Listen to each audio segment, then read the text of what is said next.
Baghdad, the jewel of the Abbasid world, had always seemed eternal. Its bazaars quivered with the scent of cardamom and leather. Its poets argued in shadowed gardens.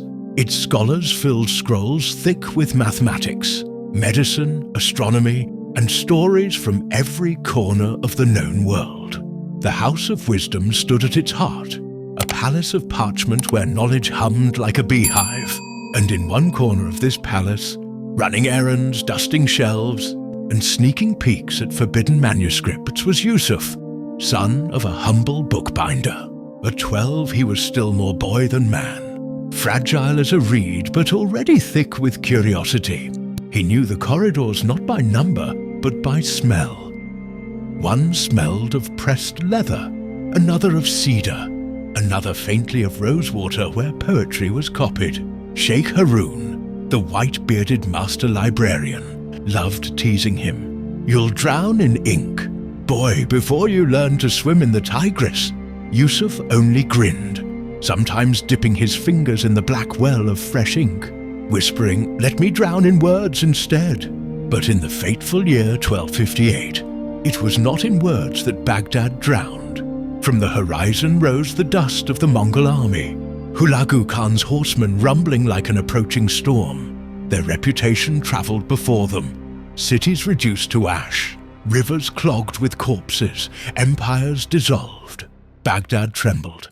For 40 days the siege dragged on, until the city's proud walls gave way and the storm poured in. Steel clattered through streets, minarets smoked, the air itself screamed. And amidst this chaos, the House of Wisdom became a battlefield of its own. Mongol soldiers, bewildered at shelves that seemed to stretch forever, quickly discovered a cruel joy. They hurled books into piles and lit them, tore manuscripts into kindling, flung scrolls into the Tigris. Inside that inferno, Harun gathered Yusuf and the apprentices. His voice quivered, yet his eyes blazed. "Children, these shelves cannot rise and fight, but you can." He placed tomes into their arms like swords into soldiers' hands.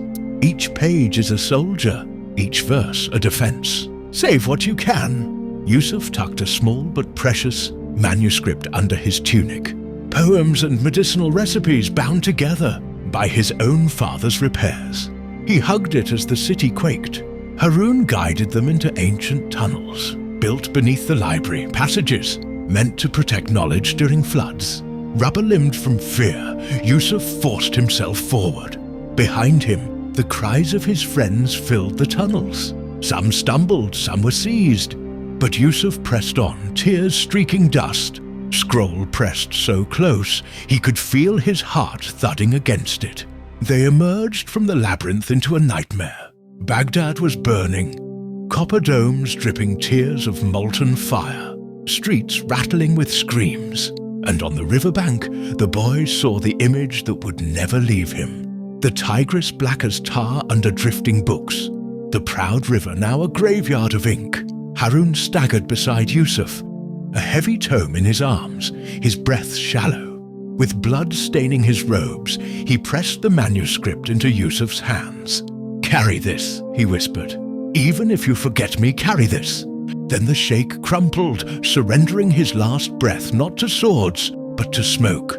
For many years he wandered across broken lands, carrying his burden wrapped in cloth. Bandits sneered when his satchel yielded papers instead of gold. Once he was nearly beaten until a merchant interrupted, demanding to hear a verse. By starlight, Yusuf read timidly from memory, lines about constellations guiding the weary. The merchant wept openly, so Baghdad still breathes through a boy's tongue. Yusuf grew leaner, harder. He crossed into Mosul, Aleppo, Damascus. In each place he opened his satchel, offering scraps for scholars hungry to glimpse what had been lost. A doctor in Aleppo copied fever remedies from his manuscripts. Months later, lives were saved by Baghdad's ghost. In Damascus, when he recited astronomy charts by lamplight, an old man collapsed weeping. He had once studied in the very house Yusuf described and thought it erased forever. You are the ink brought to life, the man murmured. Years ripened Yusuf into a teacher. His hands, though calloused, always trembled tenderly with pages. Students watched him mend ruined fragments with paste and bone tools. He taught them to stir soot and oil into fresh ink.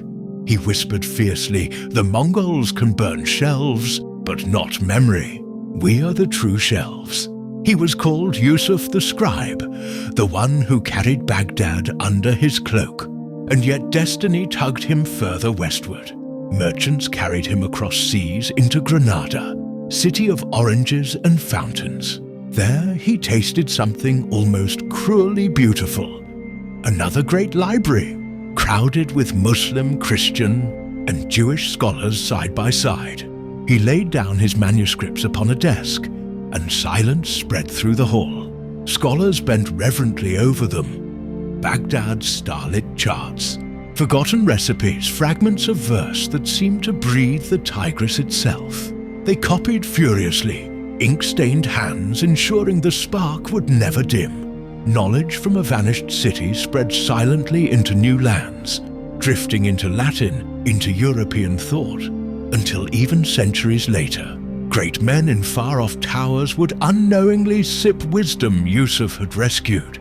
As age bent Yusuf's back, his eyes never lost their fire. He often sat by fountains telling children of the day a river had turned black. They gasped, horrified. All those books drowned? Yusuf smiled like one who knew secrets. Not drowned. Some lived.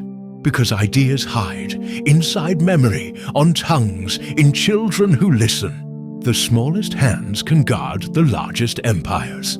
You must be the next Hans. And in the silent awe of his listeners, he felt the echo of Baghdad alive again. When Yusuf finally died, his body was frail, but his legacy vast. His manuscripts were scattered like seeds, but they had already taken root in minds across continents. The House of Wisdom had been reduced to ashes, yet its pulse beat quietly in Europe's observatories, in medical scripts, in children reciting poems copied from Yusuf's trembling hands. The Tigris flowed blue again, but its story lingered. People still told their children how it once ran black with ink, and how a boy had walked from its shore clutching a miniature library against his ribs. Civilizations may crumble, armies may roar, rivers may darken, but as long as even one trembling boy dares to carry words instead of weapons, human memory survives. In Yusuf's skinny arms lived the might of 1,000 books, and though history forgot his name, history itself remembers only because of him.